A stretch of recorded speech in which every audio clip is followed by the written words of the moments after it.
Liverpool are in the FIFA Club World Cup final. They have won here against Monterrey 2-1. It was again a dramatic win for Liverpool, though. They had to leave it till the first minute of injury time before Roberto Firmino, who'd only been on the field for about a matter of, I think it was 5 minutes. He got on the end of a Trent Alexander-Arnold cross, poked it in at the near post, and that was enough to win the game for Liverpool.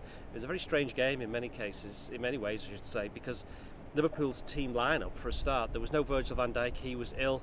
It meant that Jordan Henderson had to play at centre-back for the first time, certainly in his Liverpool career.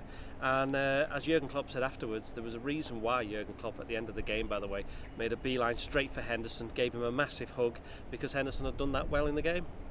He partnered Joe Gomez, and it was one of, I think it was 5 changes for Liverpool in the game. It took a little bit of a gamble, to be honest, Jurgen Klopp, because Firmino didn't play, as we just mentioned. Sadio Mane didn't start, and what that meant is they had a forward line of Mohamed Salah, Divock Origi, and Xherdan Shaqiri.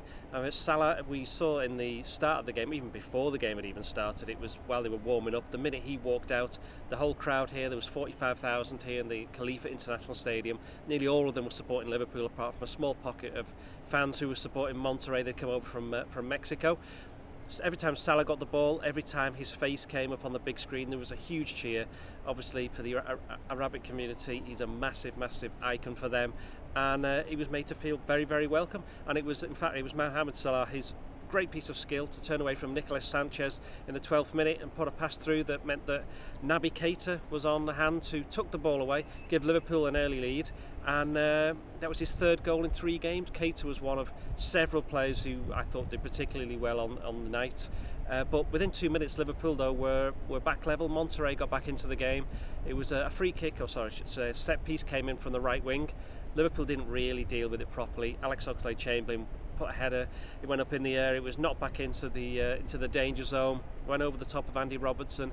Gallardo got a shot away, and it was Rogelio Funes Mori, who's the brother of, twin brother in fact, of former Everton defender Ramiro Funes Mori, who prodded in. And to be honest, with Liverpool dominated possession. They played a very high line, and what that meant though is that Monterrey, who were very good on the counter-attack, they did have opportunities, but when they got through, Alisson Becker, who was another player I thought did very well, he made a number of good saves, and so much so in fact that some of the saves were better than he made them look, in the sense that he made it look easy when they were far from routine. Certainly one in the first half from the Monterrey captain, whose name escapes me at the moment. I think it was Pavon. He had a very good game actually. He got substituted in the second half, which I thought helped Liverpool, but the reason he went off is partly the reason why Liverpool won, is that Liverpool had superior fitness levels. You saw in the last 15 minutes there were a number of Monterrey players who went down with cramp, and that kind of told in the last 15 minutes, as I say.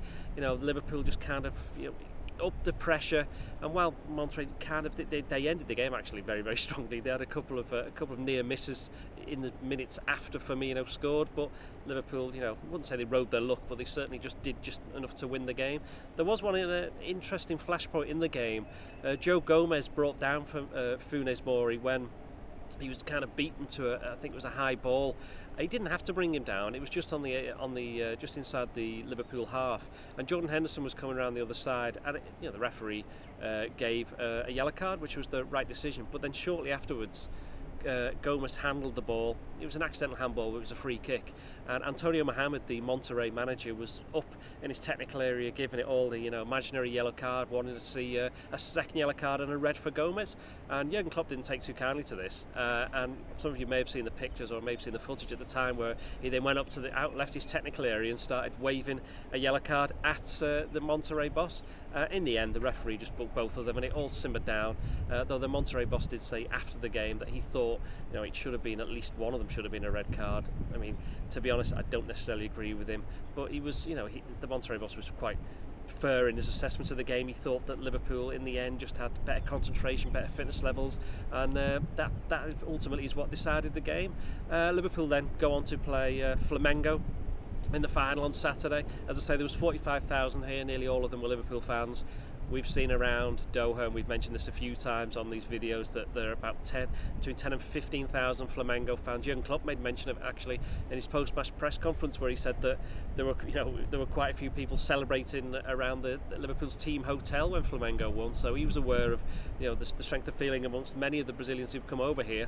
So I would not expect the stadium to be so partisan towards Liverpool in the final itself, but at least Liverpool are there. And as I say, with the gamble that Klopp made with his team, part of it was forced with Van Dijk.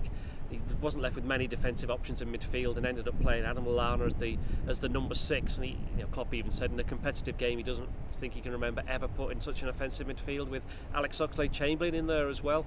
But Liverpool got the job done. They move on to the game against Flamengo. It would be a different kind of game. Klopp said that as well. He thought that, without wishing to give too much away, he said we can expect it'll be a different kind of Liverpool, a different kind of performance. And he certainly won't be putting that team out again. Virgil van Dijk missed out with the illness, as we said, and if there's any chance that he can play, he will be playing, because this is a competition that Liverpool have shown tonight that they are desperate to win. They've never won it before in their history. It's the one thing that's missing, the one major trophy that's missing from the trophy cabinet back at Anfield. And of course, some of the older viewers will know that Liverpool played Flamengo in this comparative game back in 1981. Liverpool weren't taking it particularly seriously, got beat 3-0, bit of a chastening evening for them, and they also lost in 1984 and 2005. So at the fourth time of asking, Liverpool now have a chance to become champions of the world.